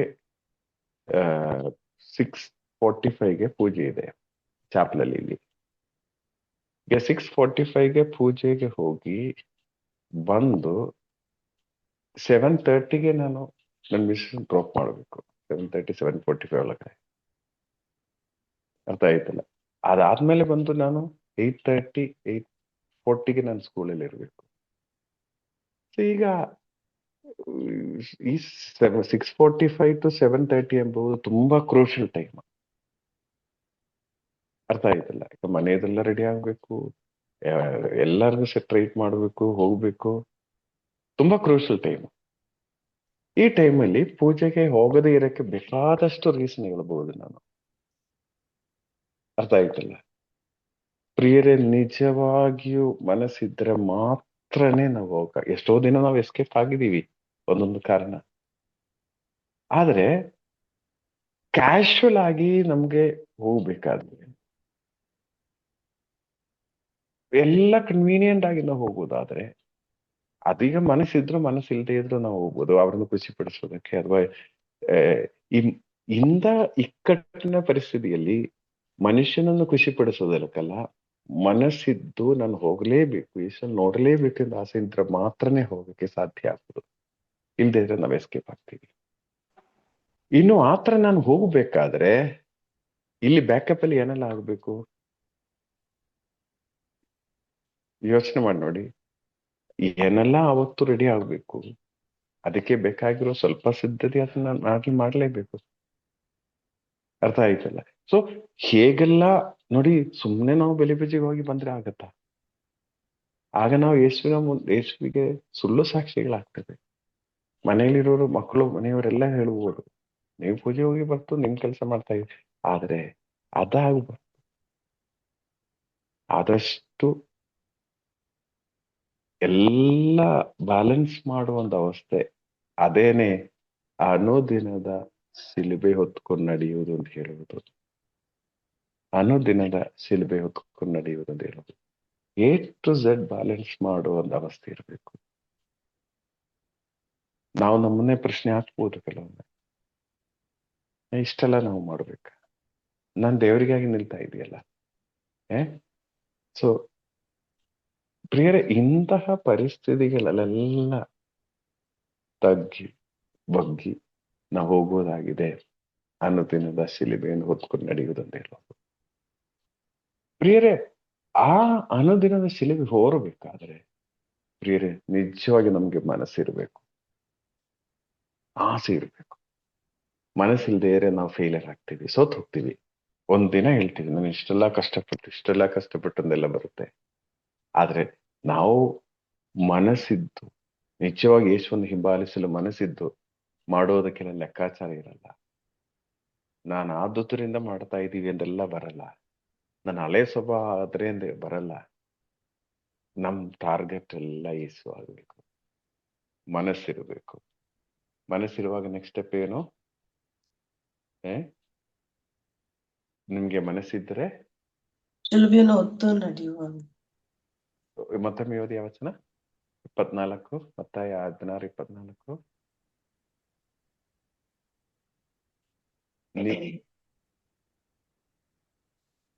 ಯಾರಿಗಾದರೂ ನನ್ನನ್ನು ಹಿಂಬಾಲಿಸಲು ಮನಸ್ಸಿದ್ದರೆ ಅವನು ತನ್ನನ್ನು ತಾನೇ ಪರಿತ್ಯಜಿಸಿ ತನ್ನ ಶಿಲುಬೆಯನ್ನು ತಾನೇ ಹೊತ್ತುಕೊಂಡು.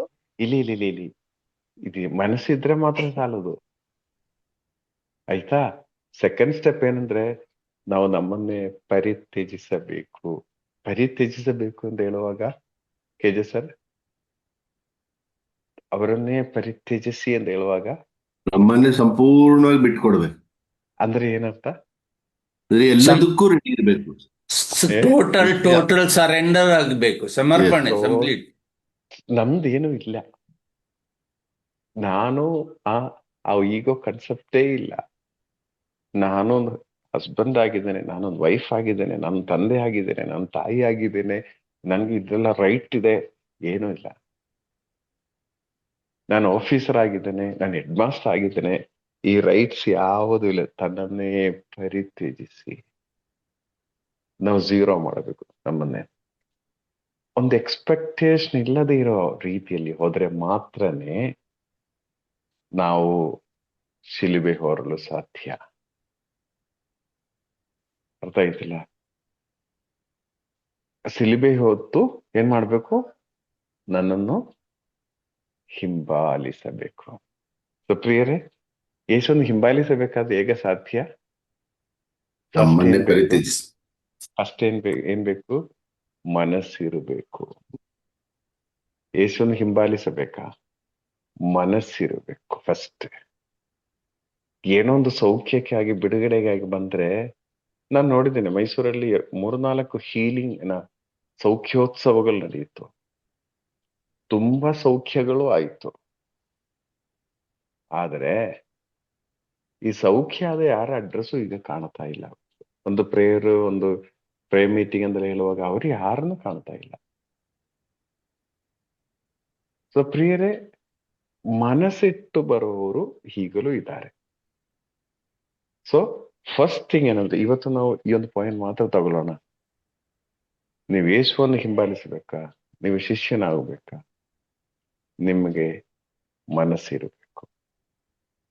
ನಿಮ್ಮ ಮೈಂಡ್ ಸೆಟ್ ಅಲ್ಲಿ ಏನಿದೆ? ನೀವು ಡಿಸೈಡ್ ಮಾಡಿದ್ದೀರಾ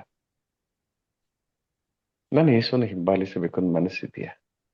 okay, that is first step. Second step ಏನಂದ್ರೆ, ನಾವು ನಮ್ಮನ್ನೇ ಪರಿತ್ಯಜಿಸಬೇಕು. ನಾನಿಷ್ಟು ಟೈಮ್ ಕೊಡ್ತಾ ಇದ್ದೇನೆ, ನಾನು ಪ್ರಾರ್ಥನೆಯಲ್ಲಿ ಅಷ್ಟು ಮಾಡಿದ್ದೇನೆ, ಖರ್ಚಿಗೆ ಇಷ್ಟು ಕೊಟ್ಟಿದ್ದೇನೆ, ನಾನು ಅದು ಮಾಡಿದ್ದೇನೆ, ಇಷ್ಟೊಂದು ಬಿಟ್ಟು ಕೊಟ್ಟಿದ್ದೇನೆ, ನಾನು ತಗ್ಗಿದ್ದೇನೆ, ನಾನು ಅದು ಮಾಡಿದ್ದೇನೆ, ಇದೇನೂ ಆಗದೆ ನಮ್ಗೆ ಆ ಝೀರೋ, ಆ ಲಿಸ್ಟ್ ಎಲ್ಲ ಝೀರೋ ಆಗ್ಬೇಕು. ಆ ಕಡೆದೆಲ್ಲ ಝೀರೋ ಆಗ್ಬೇಕು. ನಾವು ಮಾಡಿರೋದೆಲ್ಲ ಝೀರೋ ಆಗ್ಬೇಕು. ನಮ್ಮನ್ನೇ ಪರಿತ್ಯಜಿಸಬೇಕು. ಸೊ ಮನಸ್ಸಿದ್ರೆ ಮಾತ್ರನೇ ನಮ್ಗೆ ನಮ್ಮನ್ನು ಪರಿತ್ಯಜಿಸಲು ಸಾಧ್ಯ. ಮನಸ್ಸಿಲ್ಲದೆ ಪರಿತ್ಯಜಿಸಿದ್ರೆ ಏನಾಗ್ತದೆ? ದೇಯಲ್ಲ, ನನಗೇನಷ್ಟು ಮನಸ್ಸಿಲ್ಲ, ಆದ್ರೂ ನಾನು ಕಷ್ಟಪಟ್ಟು ಪರಿತ್ಯಜಿಸ್ತಾ ಇದೆ, ಏನಾಗ್ತದೆ? ಅದು ಸ್ವಲ್ಪ ದಿವಸ ನಿಲ್ತದೆ ಅಷ್ಟೇ. ತುಂಬಾ ದಿವಸ ನಿಲ್ಲಲ್ಲ. ಮನಸ್ಸಿಲ್ಲದೆ ಪರಿತ್ಯಜಿಸ್ಬಿಟ್ರೆ ಅದು ನಮ್ಗೆ ತುಂಬಾ ಗಾಯನೇ ಆಗ್ತದೆ, ತುಂಬಾ ಗಾಯ ಆಗ್ತದೆ. ನನಗೆ ಮನಸ್ಸಿಲ್ಲ ಆದ್ರೂ ಬಿಟ್ಕೊಡ್ತಾ ಇದ್ದೀನಿ, ಏನಾಗ್ತದೆ? ಕಾಣುವುದೆಲ್ಲ ಒಂಥರ ನೋವಾಗ್ತದೆ, ಗಾಯ ಆಗ್ತದೆ. ಅದು ತುಂಬಾ ಕಷ್ಟ ಆಗ್ತದೆ ಮನಸ್ಸಿಲ್ಲದೆ ನಾನು ಪರಿತ್ಯಜಿಸೋದಾದ್ರೆ. ಓಕೆ, ಸೊ ಪೂರ್ಣ ಮನಸ್ಸಿನಿಂದ ಪರಿತ್ಯಜಿಸಿದ್ರೆ ನಮ್ಗೆ ಗಾಯ ಆಗಲ್ಲ. ಓಕೆ, ನಮ್ಗೆ ನಮ್ದೇ ಆಗಿರುವ ಏನೂ ಇಲ್ಲ, ಅಸ್ತಿತ್ವ ಇಲ್ಲ. ಸೊ ನಮ್ಗೆ ಅದು ಗಾಯಕ್ಕೆ ಚಾನ್ಸೇ ಇಲ್ಲ. ಸರಿ, ಓಕೆ, ಇಟ್ಸ್ ಓಕೆ. ಕೆಲವು ಪಾಯಿಂಟ್ಸ್ ಬಿಡಲ್ಲ, ಇಡೀ ಅದೇ ಪಾಯಿಂಟ್ ಡಿಸ್ಕಸ್ ಮಾಡಿ ನಾನು ಅದು ಮಾಡಿಲ್ಲ, ನಾನು ಆಗ ಹೋಗ್ತದೆ. ಆದ್ರೆ ನಿಜವಾಗಿ ಮನಸ್ಸಿತ್ತು ನಮ್ಮ ಆ ಚಿಂತೆ ಇಲ್ಲದೆ ನಾವು ಸೇವೆ ಮಾಡೋ ವ್ಯಕ್ತಿ ಆದ್ರೆ ನಮ್ಗೆ ಅದೇನೂ ಪ್ರಾಬ್ಲಮ್ ಇರಲ್ಲ. ಸರಿ, ಓಕೆ, ಇಟ್ಸ್ ಓಕೆ. ಬ್ರದರ್, ನಾನು ಯಾರು ಎಂದು ನನಗೆ ಅರಿವಿಲ್ಲ. ಆ ಅರಿವು ನಮಗೆ ಫಾದರ್ ಒಂದು ದಿವಸ ಕೊಟ್ಟಿದ್ದಾರೆ. ನಾನು ಎಂದ್ರೆ ನಾನು ಹೆನ್ರಿ ಮಗದ ಎಂದು ಹೇಳಿ ತಿಳ್ಕೊಂಡು ಇರಬಾರದು. ನಾನು ಎಂದ್ರೆ ಪ್ರಾಣ, ಆತ್ಮ ಮತ್ತೆ ಶರೀರ, ಅದು ನಾನು. ಪ್ರಾಣ ಆತ್ಮಕ್ಕೆ ನಾನು ಎಷ್ಟು, ನನ್ನ ಹೆಸರು ಕೊಟ್ಟದ್ದು ಆತ್ಮಕ್ಕೆ. ಆತ್ಮ ನಾನು ಸತ್ತು ಹೋದ್ರೆ ಆತ್ಮ ನನ್ನ ಹೆಸರುಕೊಂಡು ದೇವರ ಬಳಿಗೆ ಹೋಗ್ತದೆ. ಇದು ನಮ್ಗೆ ಕಾಯಿಲೆ ಬಂದಾಗ ನಾವು ಡಾಕ್ಟರ್ ಹತ್ರ ಹೋಗ್ತೇವೆ. ಗುಣ ಆದ ನಂತರ ಡಾಕ್ಟರ್ ಹತ್ರ ಹೋಗ್ತೇವೋ? ಇಲ್ಲ. ಅದೇ ನಮಗೆ ಈಗ ಸೌಖ್ಯ ಕೊಟ್ಟ ಪ್ರಾರ್ಥನೆಗೆ ಎಲ್ಲ ಓಡಿ ಬರ್ತಾರೆ. ಸೌಖ್ಯ ಆದ ನಂತರ ನಾನು ಯಾಕೆ ಹೋಗ್ಬೇಕು? ಇಲ್ಲಿ ಡಾಕ್ಟರ್ ಹತ್ರ ಹೋಗುದಿಲ್ಲಲ್ಲ. ಯೇಸು ಅದೇ ಒಂದು ಡಾಕ್ಟರ್, ಅವರದ್ದು ಗುಣಪಡಿಸಿದ್ರು ಇನ್ನೂ ಹೋಗ್ಬೇಕಂತ ಇಲ್ಲ. ಅಷ್ಟೇ. ನಮ್ಮ ಚಿಂತನೆಯೇ ಸಂಸಾರದ್ದಾದ್ರಿಂದ ಅವರು ಪುನಃ ಬರುದಿಲ್ಲ. ಆದ್ರೆ ಪ್ರತಿಯೊಂದು ವಿಷಯದಲ್ಲಿ ನಾವು ದೇವರಿಗೆ ಸ್ತೋತ್ರ ಸಲ್ಲಿಸಬೇಕೆಂದು 1 Thessalonians 5:16 ಹೇಳಿದ್ದಾರೆ. ಅದನ್ನು ಮನಸ್ಸಿನಲ್ಲಿ ತೆಕ್ಕೊಳ್ಳುವುದಿಲ್ಲ. ದೇವರ ವಚನಗಳನ್ನು ಪುನಃ ಓದಿ ತಿಳಿದು ನಾನು ದೇವರ ಹತ್ರ ಶಾಶ್ವತ ಜೀವನಕ್ಕೋಸ್ಕರ ನನಗೆ ದೇವರು ಇಲ್ಲಿ ಕಡಿತಾರೆ ಪ್ರಾಕ್ಟೀಸ್ ಮಾಡಲಿಕ್ಕೆ ಮನಸ್ಸು ಬೇಕು. ನಾನು ನನ್ನನ್ನೇ ಪರಿತ್ಯಜಿಸಬೇಕು. ದೇವರ ಸೇವೆಗಾಗಿ ನನ್ನನ್ನು ಸಮರ್ಪಿಸಿಕೊಡ್ಬೇಕು. ಆಗ ದೇವರು ನನ್ನ ಮುಖಾಂತರ, ನಿಮ್ಮ ಮುಖಾಂತರ, ಎಲ್ಲರ ಮುಖಾಂತರ ಕೆಲಸ ಮಾಡ್ತಾರೆ. ನಾನು ಬಿಟ್ಟು ಕೊಡದಿದ್ರೆ ಅವರು ಕೆಲಸ ಮಾಡೋದು ಹೇಗೆ? ನಮ್ದು ಪಾರ್ಟ್ನರ್ಶಿಪ್, ದೇವರದ್ದು ಮತ್ತೆ ನಮ್ದು ಪಾರ್ಟ್ನರ್ಶಿಪ್ ಆಗ್ಬೇಕು. ಈಗ ನಮ್ಗೆ ಮನಸ್ಸಿಲ್ಲದೆ, ಉದಾಹರಣೆಗೆ ನೋಡಿ, ಮನಸ್ಸಿಲ್ಲದೆ ಒಂದು ಪ್ರೇಯರ್ ಗ್ರೂಪ್ ಲೀಡರ್ ಆಗಿದೆ ಅಂತ ಇಟ್ಕೊಳ್ಳೋಣ. ಕೆಲವರು ಫೋರ್ಸ್ ಮಾಡಿ ನಿಮ್ಮನ್ನು ನೀವು ಲೀಡರ್ ಆಗಿ ಅಂತ ಹೇಳ್ತಾರೆ. ಈಗ ಏನಾಗ್ತದೆ, ನಮ್ಗೇನಷ್ಟು ಮನಸ್ಸೇನಿಲ್ಲ. ಈ ವ್ಯಕ್ತಿಗೆ ಈ ಒಂದು ಲೀಡರ್ಶಿಪ್ ಅಲ್ಲಿ ಎಲ್ಲಾದ್ರೂ ಸ್ವಲ್ಪ ಗಾಯ ಆಗ್ಬಿಟ್ರೆ ಏನಾಗ್ತದೆ? ಫಸ್ಟ್ ಯೋಚನೆ ಮಾಡ್ತಾರೆ, ರಿಸೈನ್ ಮಾಡೋಣ. ಫಸ್ಟ್ ಬರೋ ಯೋಚನೆ ಇದಾಗಿದೆ, ನಾನು ಯಾಕೆ ಕಷ್ಟಪಡ್ಬೇಕು? ಇಷ್ಟೆಲ್ಲ ನಾನು ಮಾಡಿದ್ದೇನೆ, ಇಷ್ಟು ಖರ್ಚು ಮಾಡಿದ್ದೇನೆ, ಇಷ್ಟು ಓಡಾಡಿದ್ದೇನೆ, ಇಷ್ಟು ಕಾರ್ಯಗಳು ಮಾಡಿದ್ದೇನೆ, ಆದರೂ ನನಗೆ ಇದು ಬರ್ತಾ ಇದೆಯಲ್ಲ, ಬೇಡ, ಸಾಕು, ನಾನು ರಿಸೈನ್ ಮಾಡ್ತೀನಿ. ಇದು ಮನಸ್ಸಿಲ್ಲದೆ ಇರುವ ವ್ಯಕ್ತಿಯ ಲಕ್ಷಣ, ಪರಿತ್ಯಜಿಸದೆ ಇರುವ ವ್ಯಕ್ತಿಯ ಲಕ್ಷಣ. ನೋಡಿ, ಫಸ್ಟ್ ಮನಸ್ಸಿರಬೇಕು. ಮನಸ್ಸಿದ್ರೆ ಮಾತ್ರನೇ ನಿಮ್ಮನ್ನು ಪರಿತ್ಯಜಿಸಲು ಸಾಧ್ಯ. ಪೂರ್ಣವಾಗಿ ಪರಿತ್ಯಜಿಸಿದ ವ್ಯಕ್ತಿಗೆ ಮಾತ್ರನೇ ಸೆಲುಬೆ ಹೊರಲು ಸಾಧ್ಯ. ಆ ವ್ಯಕ್ತಿಗಳಿಗೆ ಆಂತರಿಕ ಗಾಯಗಳು ಬರಲ್ಲ.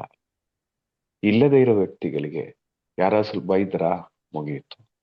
ನನ್ನ ಇಷ್ಟ ಪ್ರಕಾರ ನಡೀತಾ ಇಲ್ವಾ, ಮುಗಿಯಿತು. ಗಾಯಗಳ ಮೇಲೆ ಗಾಯಗಳು, ಮತ್ತೆ ಕೋಪ, ವೈರಾಗ್ಯ, ಕಿರ್ಚಾಡು, ಅದು ಇದು ಎಲ್ಲ ಬರುತ್ತೆ. ಸೊ ಪ್ರಿಯರೇ, ಇದು ಫಸ್ಟ್ 3 ಪಾಯಿಂಟ್ಸ್ ಇದೆಯಲ್ಲ, ಮನಸ್ಸಿರಬೇಕು, ಬಿಟ್ಟು ಕೊಡಬೇಕು, ಶಿಲುಬೆ ಹೊರಬೇಕು. ಇದು 3 ಮಾಡಿದರೆ ಮಾತ್ರನೇ ಯೇಸುವನ್ನು ಹಿಂಬಾಲಿಸಲು ಸಾಧ್ಯ. ಸುಮ್ಮನೆ ಯೇಸುವನ್ನು ಹಿಂಬಾಲಿಸ್ತೀನಿ ಅಂತ ಹೇಳಿದ್ರೆ ಅದು ತಪ್ಪಾಗ್ತದೆ. ಸುಮ್ಮನೆ ಯೇಸುವನ್ನು ನಾನು ಹಿಂಬಾಲಿಸ್ತೀನಿ, ನಾನು ಶಿಷ್ಯನು, ನಾನು ಅದು ಮಾಡಿದ್ದೇನೆ, ಇದು ಮಾಡಿದ್ದೇನೆ. ಆ ವ್ಯಕ್ತಿಗಳಿಗೆ ಏನಾದ್ರು ಸ್ವಲ್ಪ ಗಾಯ ಆಯ್ತಾ, ಸ್ವಲ್ಪ ಸ್ಥಾನ ಸಿಕ್ಕಿಲ್ವಾ, ಸ್ವಲ್ಪ ಪ್ರಾಮಿನೆನ್ಸ್ ಸಿಕ್ಕಿಲ್ವಾ, ಅಲ್ಲಿ ಅದು ಬೇಡ ಇದು ಬೇಡ ಅಂತಲ್ಲಿ ಬಿಟ್ಟು ಹೋಗುವವರು ಇರ್ತಾರೆ. ಅಂಧ ಶಿಷ್ಯರು ಯಾರಿಗೂ ಬೇಡ, ಅದು ಪ್ರಯೋಜನ ಇಲ್ಲ. ಯೇಸುಗೂ ಬೇಡ ಅಂಧ ಶಿಷ್ಯರು. ನೀನ್ ಯೇಸುವಿನ ಶಿಷ್ಯನಾಗ್ಬೇಕಾ, ನಿಮ್ಗೆ ಮನಸ್ಸಿರ್ಬೇಕು, ನಿನ್ನನ್ನೇ ಬಿಟ್ಟು ಕೊಡ್ಬೇಕು. ಆಗ ನಿಮ್ಗೆ ಕಂಪ್ಲೇಂಟ್ಸೇ ಬರಲ್ಲ. ಅವರು ನನ್ಗೆ ಪ್ರಾಮಿನೆನ್ಸ್ ಕೊಡ್ಲಿಲ್ಲ, ಅವರು ನಿನ್ಗೆ ಸಪೋರ್ಟ್ ಮಾಡಿಲ್ಲ, ಅವರು ನಾನು ಇಷ್ಟು ಕಷ್ಟಪಟ್ಟರು ನನ್ನೊಂದು ಮಾತು ಹೇಳಿಲ್ಲ, ನಾನೊಂದು ಹೆಸರು ಅವ್ರು ಅನೌನ್ಸ್ ಮಾಡಿಲ್ಲ, ನಾನು ಇಷ್ಟೆಲ್ಲಾ ಕೊಟ್ಟಿದ್ದೇನೆ, ಎಲ್ಲಾ ಬದಿ ಗೊತ್ತಿದ್ದೇನೆ. ಪ್ರಿಯರೇ, ಇದು ಮನಸ್ ಇಲ್ಲದೆ, ಪರಿತ್ಯಜಿಸದೆ ಶಿಲುಬೆ ಹೊರುವ ವ್ಯಕ್ತಿಗಳ ಲಕ್ಷಣ. ಸೊ ಪ್ರಿಯರೇ, ಯೋಚನೆ ಮಾಡಿ, ನಾವೆಲ್ಲಿದ್ದೀವಿ? ನಾವು ಶಿಷ್ಯರಾಗುವ ರೇಂಜಿಗೆ ಹೋಗ್ತಾ ಇದೆಯೋ, ಅದು ಬರೀ ಹೆಸರಿಗೆ ಮಾತ್ರನ? ದೇವರು ನಮ್ಮನ್ನು ಅನುಗ್ರಹಿಸಲಿ, ಈ ಕೃಪೆ ದೇವರು ನಮಗೆ ಕೊಡಲಿ. KJ sir. Praise the lord sir, praise the lord ಪ್ರಿಯರೇ. ಇಂದು ನಮಗೆ ಶಿಷ್ಯರಾಗಲು ಬೇಕಾದಂತಹ ಒಂದು ಕ್ರೈಟೀರಿಯಾ, ಮಾನದಂಡ, ಇದ್ರ ಬಗ್ಗೆ ಬ್ರದರ್ ತಿಳಿಸ್ಕೊಟ್ಟಿದ್ದಾರೆ. ಅದಕ್ಕಾಗಿ ಅವರು ಪ್ರೇಷಿತರ ಕಾರ್ಯಕಲಾಪ 15-25 ವಚನ ತೆಗೆದುಕೊಂಡ್ರು. ಅವರು ಯೇಸು ಕ್ರಿಸ್ತರಿಗಾಗಿ ಪ್ರಾಣವನ್ನೇ ಮುಡಿಪಾಗಿಡುವರು ಆಗಿರ್ಬೇಕು. ಅಂದ್ರೆ ಯಾರಿಗೆಲ್ಲ ಶಿಷ್ಯರಾಗಬೇಕು ಅಂತ ಇದೆ, ಸೊ ಅವರು ಯೇಸು ಕ್ರಿಸ್ತರಿಗಾಗಿ ತಮ್ಮ ಪ್ರಾಣವನ್ನೇ ಮುಡಿಪಾಗಿಡ್ಬೇಕು. ಅಂದ್ರೆ ಯೇಸುವಿಗಾಗಿ ಕೊಲ್ಲಲ್ಪಟ್ಟವರು, ಯೇಸುವಿಗಾಗಿ ಸತ್ತವರು. ಅವರು ಒಂಥರ ಸೂಸೈಡ್ ಬಾಂಬರ್ಸ್ ಇದ್ದಾಗೆ, ಯಾವ ಟೈಮ್ ಎನಿ ಟೈಮು ಅವರು ಸಾಯ್ಲಿಕ್ಕೆ ಸಿದ್ಧರಾಗಿರ್ಬೇಕು. ಸೊ ಈ ಸೂಸೈಡ್ ಬಾಂಬರ್ಸ್ಗೆಲ್ಲ ಅವ್ರಿಗೆ ಆದ ಒಂದು ಕೆಲವು ಪ್ರಯಾರಿಟಿಗಳಿರ್ತದೆ. ಅವರು ಬ್ರೈನ್ ವಾಶ್ ಮಾಡಲಾಗಿರ್ತದೆ. ಅವ್ರಿಗೆ ಸತ್ತರೆ ಇಷ್ಟು ದುಡ್ಡು, ಅವ್ರ ಕುಟುಂಬದ ಜವಾಬ್ದಾರಿ ಅವ್ರಿಗೆ, ಮತ್ತೆ ಸ್ವರ್ಗದಲ್ಲಿ ನಿಮ್ಗೆ ಸ್ಥಾನ, ಅದೆಲ್ಲ ಒಂದು ಇರ್ತದೆ. ಆದ್ರೆ ನಾವು ಯೇಸುವಿಗಾಗಿ ಜೀವಿಸುವವರು, ಯೇಸುವಿಗಾಗಿಯೇ ಸಾಯುವುದು. ಸೊ ಯೇಸುವೆ ನಮಗೆ ಟಾರ್ಗೆಟ್. ಅಂಥವ್ರು ಮಾತ್ರ ನಿಜವಾದ ಶಿಷ್ಯರಾಗ್ಲಿಕ್ಕೆ ಸಾಧ್ಯ, ಯೇಸುವಿಗಾಗಿ ಸತ್ತಿರಲು ಸಾಧ್ಯ.